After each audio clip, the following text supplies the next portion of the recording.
Hello, Brave Masters. Welcome to our next episode of the Brave Entrepreneur Podcast. I'm your host, Jena Rodriguez, and I am your Brave business strategist and coach for entrepreneurs worldwide. And I just really help them speak up and get visible and then scale their businesses upward. So that's what I'm all about. And I love having guests in these conversations so that you can really get a sense of what other entrepreneurs have done in their journey.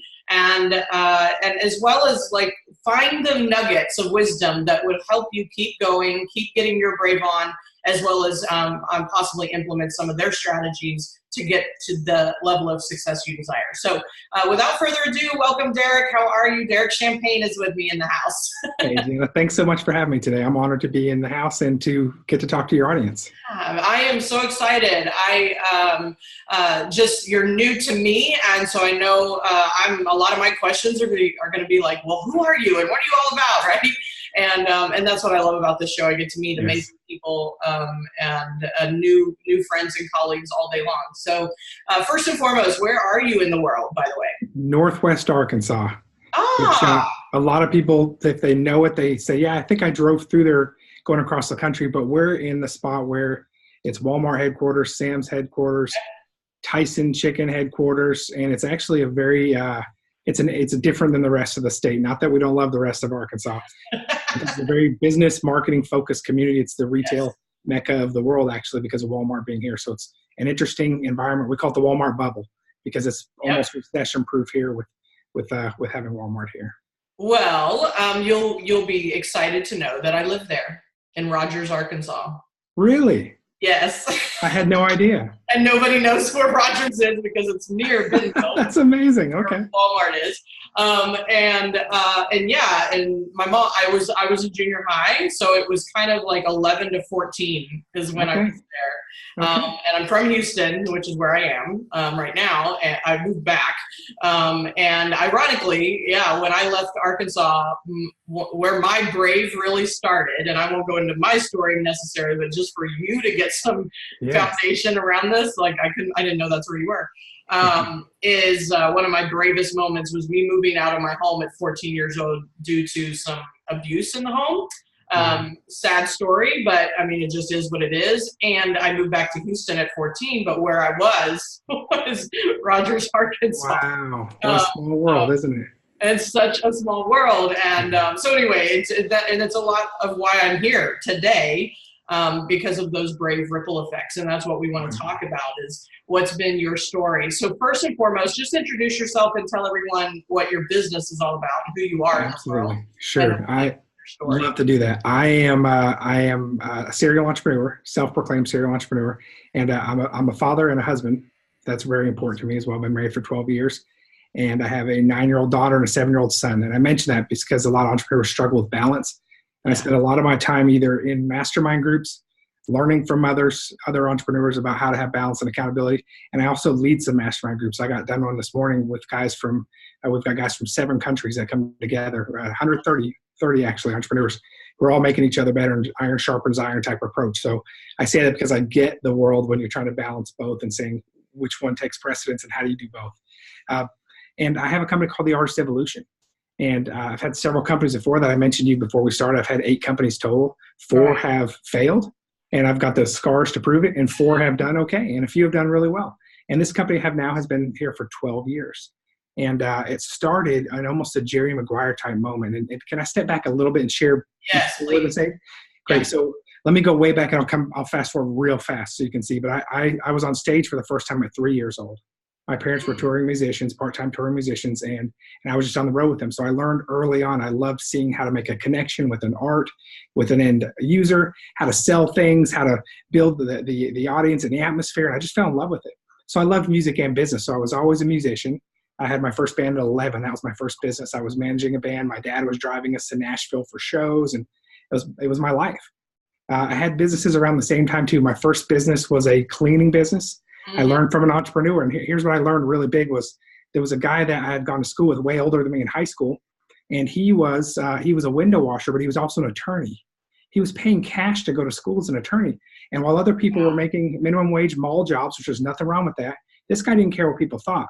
And so I said, I want to learn from this guy. And I think I was 14 at the time, and I started following him around on a Saturday. He would make thousands of dollars on a Saturday by just tromping through people's yards in nice neighborhoods, barely missing the flower beds, squeegee and a bucket in hand. That's it. That's it. Just no self-awareness other than I'm going to go do a good job. I like what I do. Didn't care what anyone thought of him. And he had the most money of anyone I knew and the most freedom and was paying cash and the most debt-free person I knew. Yeah. And he paid cash. So I bought his first company from him. And so I was able to build that and sell it. And then I had a cookie business. I owned the rights to Famous Amos and Vanilla Jackson Vanilla Wafers and all these different brands. My clients were the super centers and a bunch of mom and pop stores and a bunch of grocery stores in 3 different states. Tripled that, sold that. And I ended up having an opportunity to move to California. And I moved out to California because I wanted to go to music school out there. I wanted to really pursue. I had an entertainment marketing company out there. And I got to do music at a really high level. I was playing 3-4 nights on the Sunset Strip. Our band had music on TV shows and soundtracks. MTV picked our band as their favorite. Their staff had our band as their favorite band. I was a bass player at Johnny Depp's club when he owned the Viper Room. And I got to do some fun stuff for years, practice all kinds of guerrilla marketing strategies. It was a blast. And then the entertainment life got a little bit tiring. It was midnight shows. It was, if anyone that's been in that world, they get it. Like, yeah, sounds cool. And you can name drop people that are coming to shows, but at the end of the day, man, you start getting older, you get tired. Yeah. And I had an opportunity to transition and come back and work for a very successful business person in Northwest Arkansas. And so I made the transition and I came back to Northwest Arkansas. And but what happened was interesting. I went from thinking I was having equity ownership in a company to suddenly being in a cubicle in Bentonville, Arkansas. So picture one day I'm playing midnight shows. Our name's on the marquee we've gone from a dirt road in Arkansas, poor dirt road, to doing what's this coolest at the highest level that I could do it. 6 months later, I'm sitting in a cubicle in Bentonville, Arkansas. Nothing wrong with that, but I just said, what happened? Right. And around that exact same time, is when, when you leave a project or you leave a business, or maybe you have that fear of missing out and you go, that's okay. If I'm gone, I don't need to worry about it. I had this fear of missing out. What am I missing in LA? Around that same time, one of the projects I had helped write, one of the songs, one of the projects I was really a big part of making, John Mayer, endorsed that band, endorsed the music, and I got no credit for it. And I actually heard an explosion in my head, literally, boom, tasted pennies, and I went, uh-oh. I went to the emergency room. They said, you're fine. Whoa. I still felt sick. I went back to the emergency room again. They sent me to another doctor, and the doctor said, Derek, you're going to have to make a choice. You're just unhappy. So you're going to have to make a choice today if you're going to either like what you do or go make a change. And I said, I need to make a change. And so in a Jerry Maguire type moment during that time, this was in 2007, after I had several companies, lived whole lives like many of us have, right? Yeah. I had an amicable discussion with my bosses, and they said, hey, we're about to let some clients go. Our clients were Dial, T-Mobile, Rubbermaid, Crayola. We had big clients. We had all these smaller, medium-sized clients too that I really was passionate about helping. They said, we're about to fire all these clients. They said, but you know what? Tell you what, if you want to take some, you can. Wow. So I went in the parking lot like Jerry Maguire in that movie, and I sat down. I said, hey, I've got bad news. I got to let you go. And I got real quiet, and this is my first client I had for this new company. And I said, good news is I can help you. And it got even quieter. And then he said the words that started my business. He said, what time can you get here? Nice. And it wasn't all roses after that. There was a lot of planting. There was a lot of, and so that was in 2007. Yeah. And we started our company, and we knew we were onto something. But remember what happened in 2008? Yeah, I was Number one, ouch, the recession, right? Number two, Walmart laid off 400 marketing professionals. So here I was, a scrappy musician entrepreneur that didn't have the formal marketing that a Walmart high-level, C-level executive would have. Sure. But we weathered the storm, and while 90% of them didn't make it, we did. And that was over 12 years ago. Wow. And so for the past 12 years, so there's so many other stories in between of how we figured out how to make it past a decade, but we've been able to help countless startups, review thousands of brands, work with clients in 27 states, and from household names like pizza companies that people might have ordered this week, all the way to startups in different states, we've been able to help them build their brands, get successful traction in their marketing, and then we help them with the ongoing execution. So that's what we do now, but I thought it would be better to share a little backstory how I even got here, because it wasn't just this pedigree that I had in marketing. So yeah, and it never is, it's never like a flip of a switch. It is a journey, and something I always a quote by Gabby Bernstein, where it's like every obstacle is a detour in the right direction. Right. And and so we have to go through whatever obstacles and and, you know, wake up in the cubicle and get a 2x4, you know, it's like, wake up, right? Wake up and notice. And, Right. you know, so whatever those are. And ironically, number one, we have so much in common at some parallel level, right? One, my husband is a bass player. Alex Rodriguez, I bet you guys probably know a lot of interesting people. He knows a lot of people in LA. He does studio work for people out there. But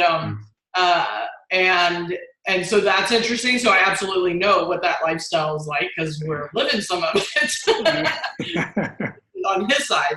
And yet, you know, it's the passion for, you know, who he is, his music. And so, you know, at the same time, it's like noticing your story and just like where you made new decisions and where you took opportunity, right? It's like I think so much about being a brave entrepreneur is about hearing beyond what was just said.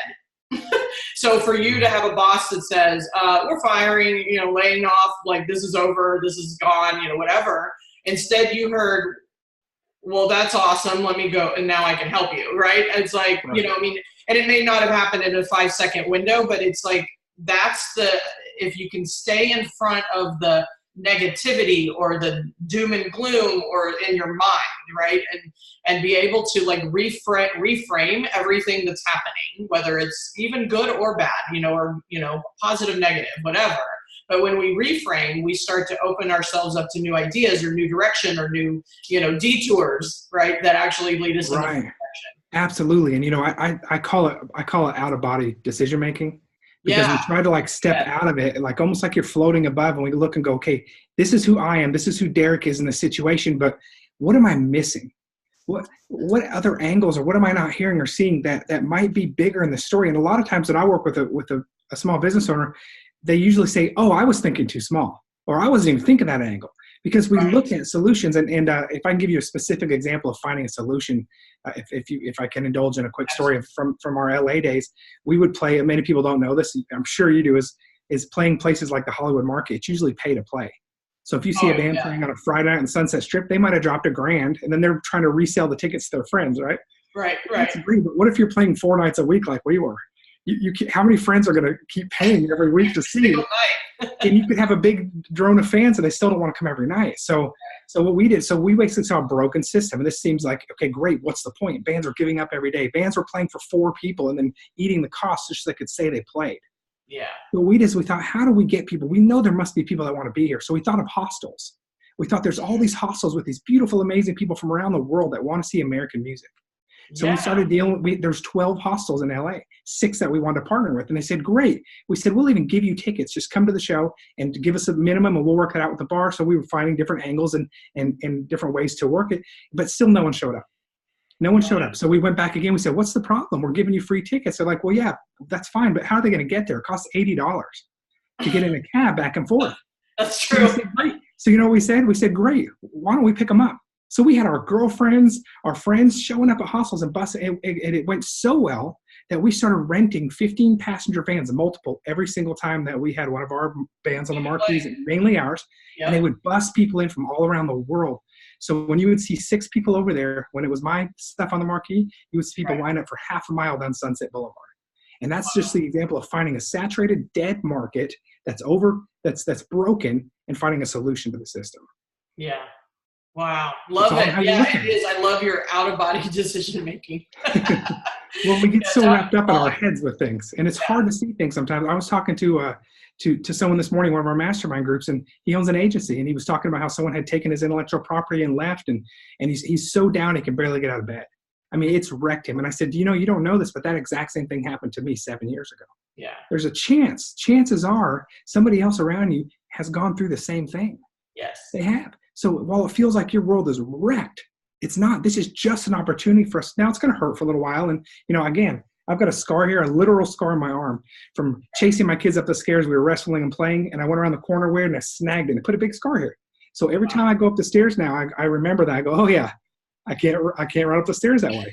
And that's the same way that I look at mistakes or things or things that take over our lives at certain points. Is it's going to be scars for you, but it's going to help you remember later on to avoid those kind of mistakes again. And you will get past it. Yeah. And your story is one of that.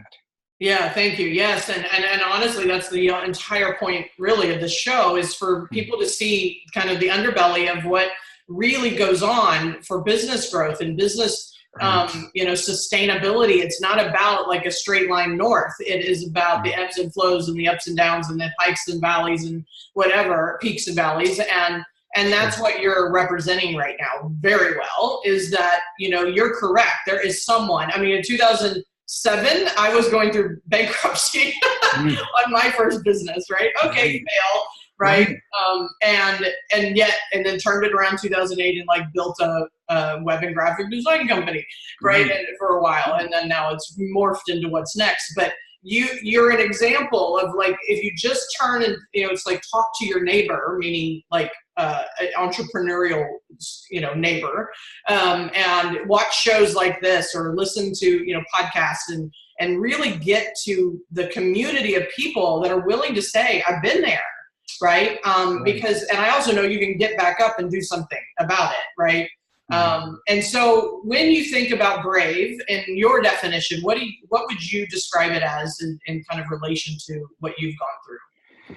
Yeah, I'll tell you this. I stood up in front of a group. I was speaking in Nashville a few months ago, and I was talking about niche down, clarity, and focus. And I talk about failure and being brave all the time. That's just it's a great topic. I love that that's in the name of your show. And then I had to make a confession. Halfway through, I realized I was not being authentic.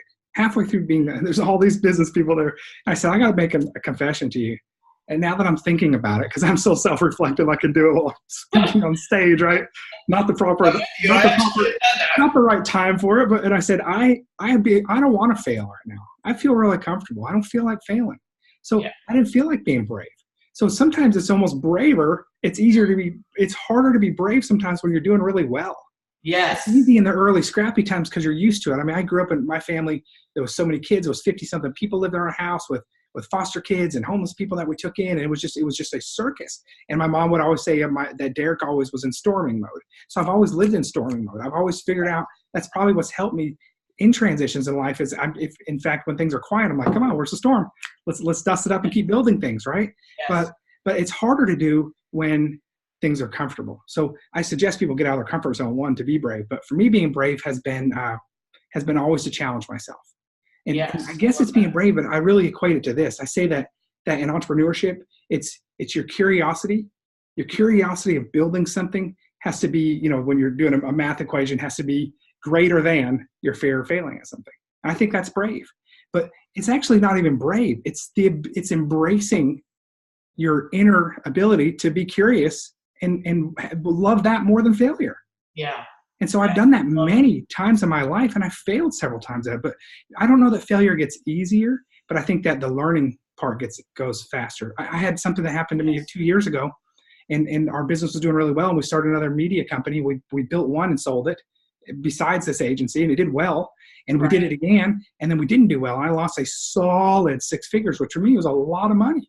Right. And it hurt. It still stings. The sting is 2.5 years later is just leaving. It affected me. Right. It hurt. And I got burned on some things that were with partners, and it hurt. And so I think bravery then is sometimes putting one foot in front of the other and going, I'm in the dark, deep part of this right now, but I'm going to get out. Yeah. But the best way I get out of it, Jena, is by looking at other stories. Yeah, right. That's how I do it. And I spoke recently at another event here in Northwest Arkansas, actually, the Jack Shoemaker lecture series last month, which is at the community college there, Jack Shoemaker, Walmart guy.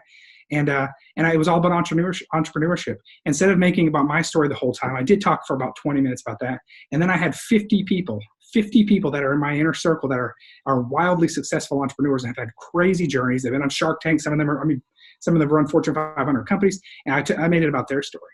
But I said, let me tell you the highs and lows of entrepreneurship. There's really not a whole lot in between. And it does take bravery to get in between those peaks and valleys, because that is what a lot of entrepreneurship is. It just is. And so I shared with them, here's the downside. And people that aren't entrepreneurs go, well, it must be so nice. And it is great. There are all these perks. So I said, here's all the perks. Here's the upside.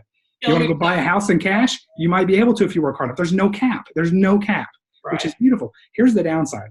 Waking up at 3 a.m. and worrying about making payroll. Not coming home to your family and have to tell them that it's not going to work out. The embarrassment that you have. Just the stress levels. There's so many things that are bad. Yeah. Pride on the line all the time. But the bravery comes from being more curious and wanting to build something of value and doing it anyway. Yeah. This is so good because I actually got clear just like 6 months ago. Now this shows we're in our fourth year here.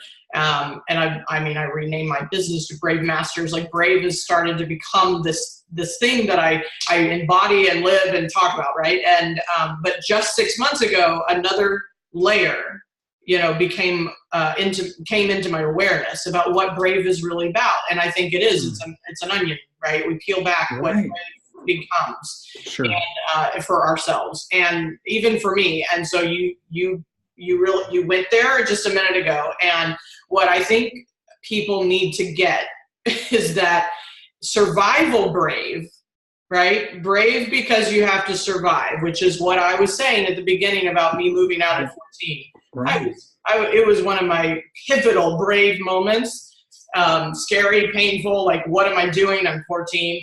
I have a 14-year-old daughter in a month, right? And I'm like, wow. I can't imagine having to go through what I did. And yet I did it out of survival. So people look at that and go, wow, how could you do? I said, because I had to.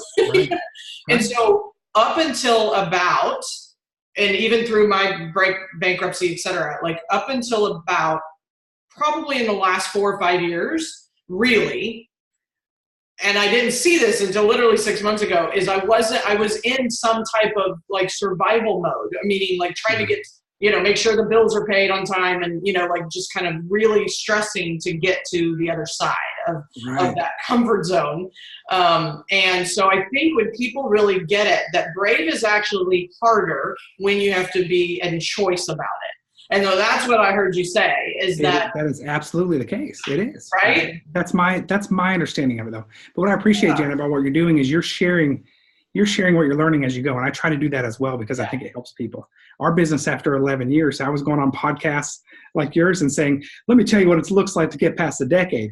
No problem. Now let me tell you what our next decade looks like. I mean, I was sharing what I knew. And then a year later, we had some things happen, some changes in our industry. And then in January of this year, a quick $500,000 a month of business just gone out of business, non-renewals. We go, well, suddenly now I had to be brave, right? Yeah. and I didn't have to yet, but we made a choice. We did a niche down with our company. We stopped offering services that weren't profitable. We turned our small ship, but it was still hard to do. And it took us most of the year. We had to start saying no to sales that we wanted. We had to shift to a longer sales cycle and be patient with it. And I mean, that's a different kind of brave because you see something you built. That's a pride brave. That's am I too, and not that I'm big, we're a small company, but even with a small company, you make a decade and then you feel like, well, you're too big to fail, right? You're like, well, no, I'm comfortable. Oh, I've got this. I moved over to thought leadership. My role was thought leadership, did the book, doing my podcast, and I got the salespeople and all that doing that. And I had to step back into it. Yeah. But one of the mindsets that's really helped me, and I write about this in one of the chapters of my book, is specific to marketing, but I say getting married is an emotional decision, but your marketing, your strategy should not be. And so what I try to do, I know you're familiar with Maslow's hierarchy of needs, and I really do my life this way as much as possible. I put emotion into and passion into building campaigns, into nuances of making connections, emotional connections, but I don't do it in my strategy. And so if I'm being brave, I say, what's the worst that can happen? And I'll write it out. So with our company right now, we were looking at a pivot change. I sat down and wrote 8 pages of contingencies of what could happen. And then I decided to be strategic. And I said, if this happens, we lose this much, we change to this. And if this happens, we do a 20K change to profit here. And on one of them, we had to pull the trigger. And I pulled my team and I said, remember, we built this out and we had it all photographed or all how we mapped it out. We said, we're going to this because we didn't hit this goal. And everybody goes, okay. And the team rallied behind us and we made the switch. And we got profit first, more nimble. And we erased some expenses and we moved and we kept rolling. Yeah. And so we try to be, when you look at the bottom of the pyramid as survival. And that served our ancestors well when they were trying to make fire and get food and water. But we don't have to do that. We can be strategic. And whenever we're more strategic with our decisions and understanding that even a bad consequence is just in the strategy, like, okay, well, that happened. Now how do we get past it? And I'm not saying remove all emotion. We can't do that. But we can step back, as I mentioned, the out of body and strategically go, where do we fit and what is the worst that happens? And I see a lot of high performers, a lot of entrepreneurs. There's the highs and lows, and that also comes with that high depression. There's suicide rates that are awful, And so when you step back though, and I see, and I've told this to some of the guys that I counsel and mentor, some business owners, I say, I don't really care what you do. And I have a guys on Zoom call, 10, 15 of them at a time. I'll say, you could do something different tomorrow, and I probably would forget in a week. And I love you guys. Sure. So your identity is so tied to this exact thing you're doing right now, and we're all posturing and showing how good we are doing these things. At the end of the day, if you make a switch, everybody still loves you, and you just go and thrive at the next thing. Right. So if you take the fear and the failure part out, just give it your all, give it your best, learn from who you can, bring on the right mentors, bring the right people around you, and thrive and do it well. And if it doesn't work out, go on to the next thing, and don't get stuck in your head about the pride and the failure part. That eats up entrepreneurs sometimes. I love that. I love that you're bringing that up, because it's interesting, because this year for me, authentically, has been kind of a slope down. And in just the last couple months, it's been a reassessment and a reconnection to what's important and what's really matters. And and recognizing the temporary state of it all. And right. And like, okay, so it's a pendulum, and it's how you respond in the moments where it's not going exactly as planned or exactly the way you want them. And I'm still here. I'm still, taking on the next step, but and I saw myself be like beating myself up. I saw where I was like kind of getting, really hard on myself. I was comparing myself. I think that's a danger zone, right? Red flag, red flag. Mm-hmm. You could be on a Zoom call with all these people and they're all posturing, like you said. I love that word. And you're like, yeah, but what's really going on?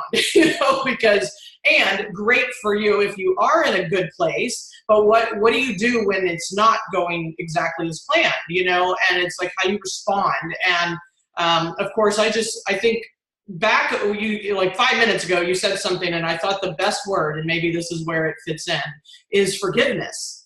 Right? It's forgiveness for self. Like, okay, I swung the bat and I missed, right? Forgive, and then pick up the bat and keep going.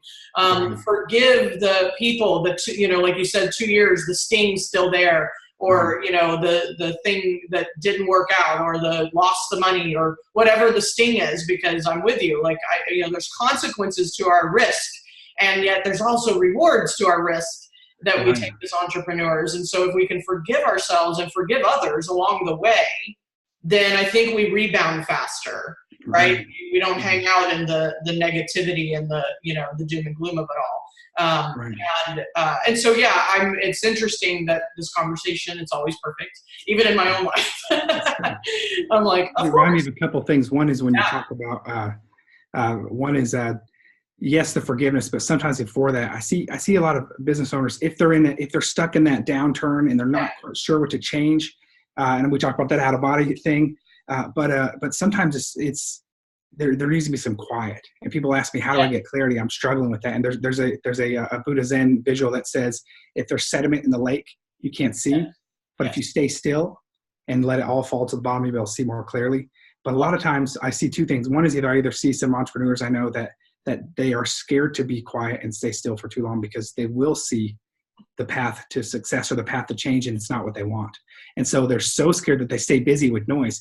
And it's so easy for us I mentioned posture, but it's easy for us to drink our own Kool-Aid too, because our job, most of us, you see my logo behind me, you've got your brand, we all have our brands and our books and our podcasts and it's our job. It's our job to grow our LinkedIn following and to show our guests and to do those things. And so sometimes it puts us up to an elevated profile that if you strip it away, what's really left? Yeah. And so sometimes it's hard for us in the dark, low moments to be honest with ourselves. Right. But in Good to Great, it's a great book. It's not a new one, but they talk about, if you're familiar with Jim Stockdale's story, they reference him in that book, and he was the highest ranking officer in the Hanoi Hilton POW camp. Mm-hmm. And he basically had brutal torture for 9+ years, had no idea when he was going to get out. But he was brutally honest. And if you remember the story, they said, well, how did you make it through? And he said, well, I never doubted that I would get out someday and that I would prevail. I didn't know when, but I knew it would prevail.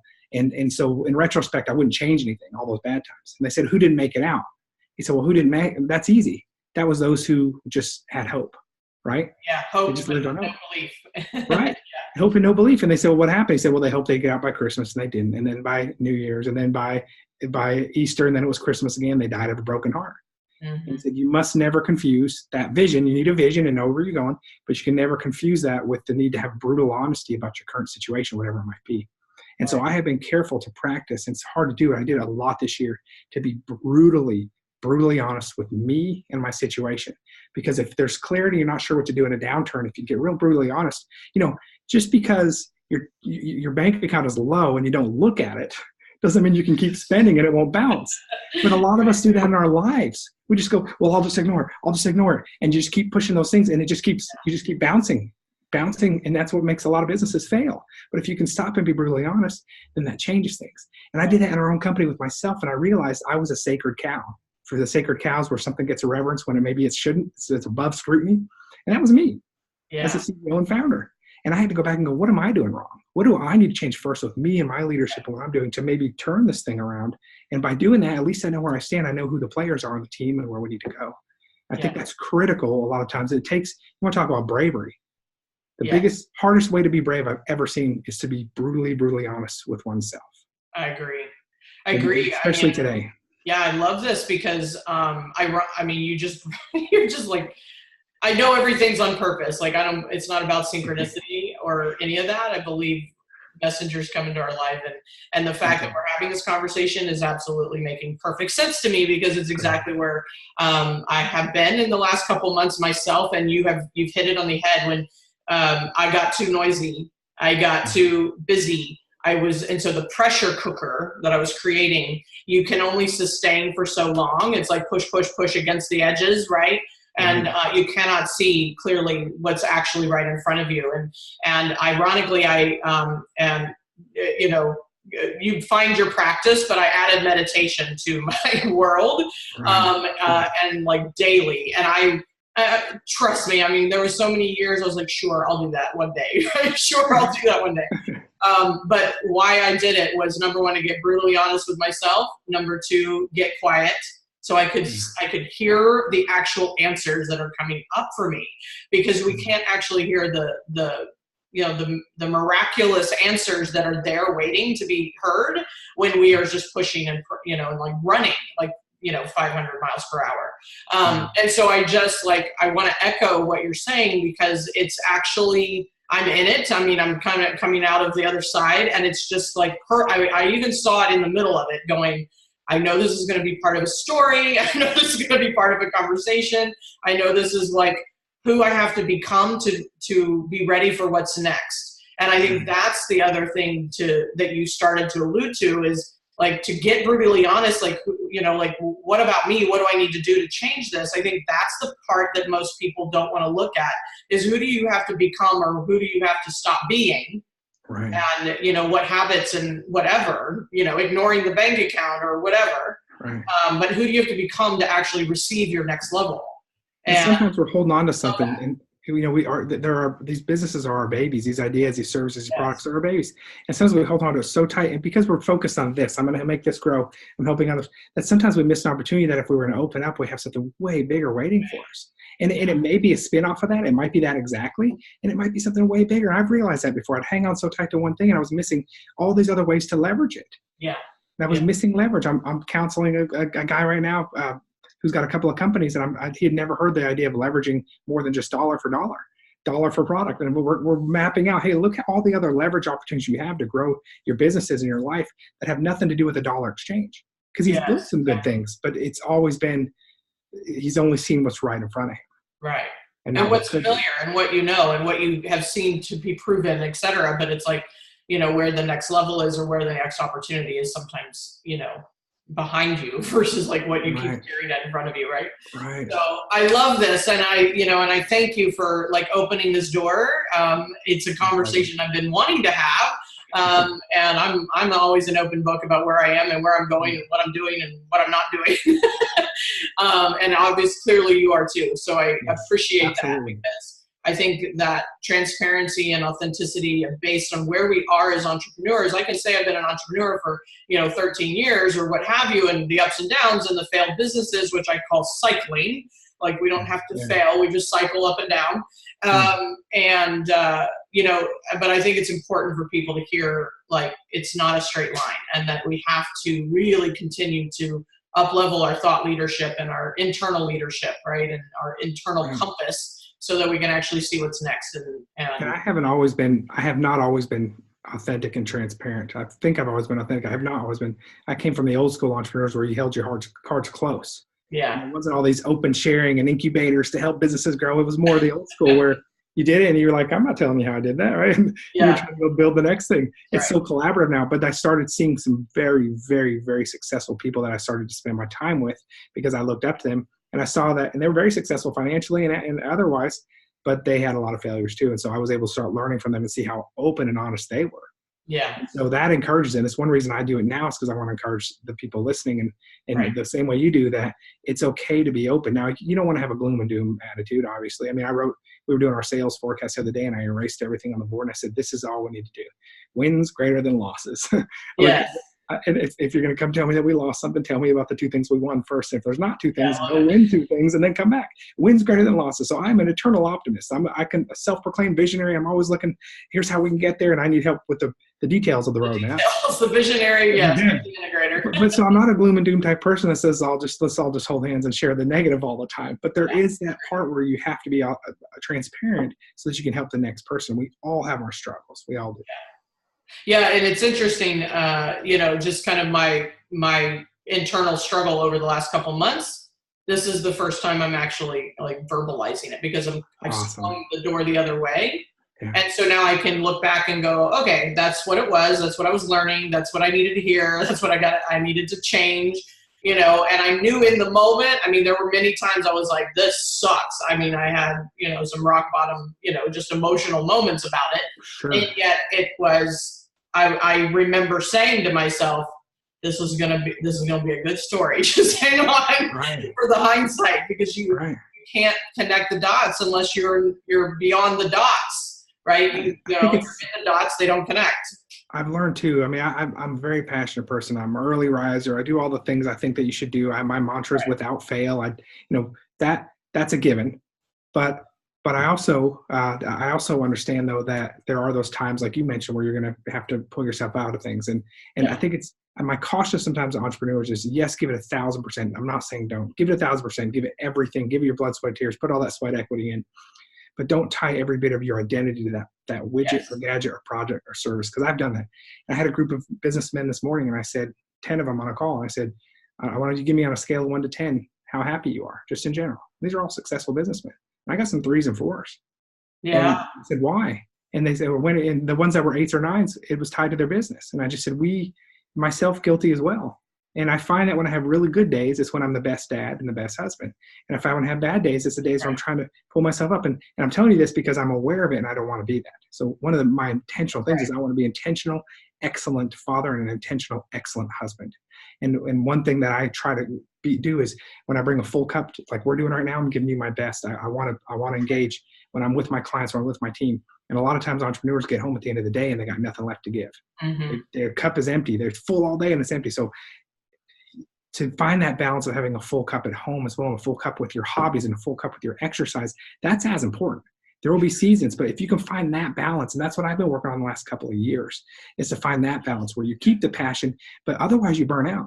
And I had a health scare last year, Jena, and I rode an ambulance and they told me I was having a heart attack. It was a misdiagnosis, but when I knew I was going to make it, a couple things happened. One is I sat up in the ambulance, and right when I looked up, just to see where I was at, we were passing my brick and mortar company. I saw the light on. And it just showed me, if you don't have your health, what does that matter, right? I get it. I kind of laughed. I said a little prayer. I'm like, I get it. I don't need the visual. Thank you. And so I knew I was going to make it. My wife brought me my computer, and I was like, which seemed ironic too, right? I'm sitting there with all the things in me, and I'm like, all right, and what can I move? And I pride myself on being a resourceful, responsible person with my time. And I realized that about 60% of the things on my calendar were small rocks. Yeah. And that was in December of last year. And then so I realized I'm the one who's putting all this on my plate. And if I can focus on the big rocks and that also being my family and my health and my hobbies, then I can do this well. And I can do a life well lived and be a successful entrepreneur with plenty to spread around, even different companies. But I won't if I fill it all up. So caution, try to find the identity around you in the balance of who you are as a human being, and not just in that product or that business that you're building. Not just tied to the business or your accomplishments or all those things outside of us, right? And yeah, I love that. I didn't tell you I do that well. I told you that yeah, right. Oh my, oh goodness. You guys, I need to, if you're listening, watching, whatever, you're gonna have to like rewind and listen to this whole thing again, because there were some tremendous nuggets in this conversation. So thank you so much for being here. We could keep going, I think, and find a whole lot of other parallelisms and such. So before we go, I of course want everyone to connect with you. You're an amazing mentor and business owner and things like that. So what's the best place for them to connect with you? Thank you. I appreciate that. So I have everything on DerekChampagne.com. Champagne spelled like the drink. I have an agency, but I also do consulting with entrepreneurs that are looking for clarity and focus and just are wandering and getting stuck and are just going, I don't know what to do next. Well, my wife laughed. She said, it's almost like you're a therapist for businesses, right? And you understand that. And so, but only because I've been there and because I work with mentors who have helped me there. So I have that there. I've got a book that Seth Godin endorsed. It's a best-selling book on marketing. I identify the 5 crisis points. I'm technically a marketing guy. I love talking about the other stuff more than even marketing, but I help companies with marketing. So if you go to DerekChampagne.com, you can see the resources we have. I have a free webinar on there where I walk through all the crisis points of the book, different books we have on there. And so there should be a bunch of resources, but I also have a resource with ChampagneMarketingCourses.com. And I have this guide to connecting effectively with your target customers. We talk about the best way to use LinkedIn. We've done it to bring over 60% of business in. So we share our secrets for doing that. We share how to best use video, and we walk through some proven tactics for getting results where in a crowded market, how to get your customers to convert. And that's special for your listeners, Jen, and that's ChampagneMarketingCourses.com/brave entrepreneur. Okay, perfect. And I appreciate that you making us a special link. So we'll put that in the show notes as well, and make sure everybody can have access to that. Again, I'm sure it's filled with tons of value and knowledge and everything. So this has been so good. I don't want it to end, but I do have this fun final question to ask, and that is, if this was in fact your very last interview, never to speak again, no more stages, no more podcasts, not that you're dying, but this is it. Oh, wow.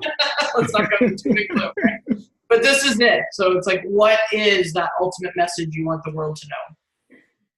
What do you want to great. I think I almost shared it. It's about having balance. Is to be the best you that can show up in each category. So I shared that already, but I'm in this mastermind group that every single week we hold each other accountable. And on every Sunday, Jen, I have to fill this out. On a scale of 1 to 10, how am I doing in my relationship with my wife? On a scale of 1 to 10, how am I doing in being an active and engaging father? On a scale of 1 to 10, how am I doing with meeting my objectives that I've set out? 1 to 10 on my diet, 1 to 10 on my health, 1 to 10 on my savings. It's an accountability to make sure that there's a balance. So again, to enjoy life, to live the balance. I've lived things such highs and lows, from rock and roll in Hollywood to the business side of things. I mean, and in between, you have too. And it's just to enjoy those moments, though, and not just let it be about the highs and lows. And then the other thing is is about being a legacy entrepreneur. Something I missed for a long time. If I left something, I didn't care if it died or not. In fact, I was so selfish. I'd be like, yeah, if it goes on without me, that's fine. But I hate to see a bunch of stuff happen and me miss out on it. I realize, and I'm embarrassed to say that. And it's anything that I do that I'm a part of, I want to put my unique fingerprint, my unique thumbprint on it. And then I want to live on past me and continue for generations to help other people, let it be bigger than about me. Yeah, I love that. Leave a legacy. Yeah. Leave a legacy. And I think you can be a legacy entrepreneur. I think that I don't hear as many people saying that, but I want to be a legacy entrepreneur. Yeah, I love it. And I think that's what Brave Mastery is all about. So yeah, letting the ripple effect of all that. So yes, absolutely. Thank you, Derek. Oh my gosh, this has been amazing. I love that message. And I trust that we'll hear some feedback from people watching and listening and just giving us some, takeaways. So if I hear anything, I'll share them with you. But if you're watching and listening, please give us a review on iTunes. Reach out to Derek, take advantage of his generous resources and such, and I just hit email, hit reply, let me know what you're thinking, and how this show is helping you and our guests like Derek. So thank you for being here. Wonderful to meet you, and just so ironic with some of the things that we have in common, or at least I know where you live. That's pretty good. That's right. I am very familiar. But anyway, it's been great. So thanks so much. Thank you so much again. I appreciate it. Yeah, you're welcome. All right, guys. So I'll talk to you in the next episode. Until then, let's go get our brave on. Bye, everyone.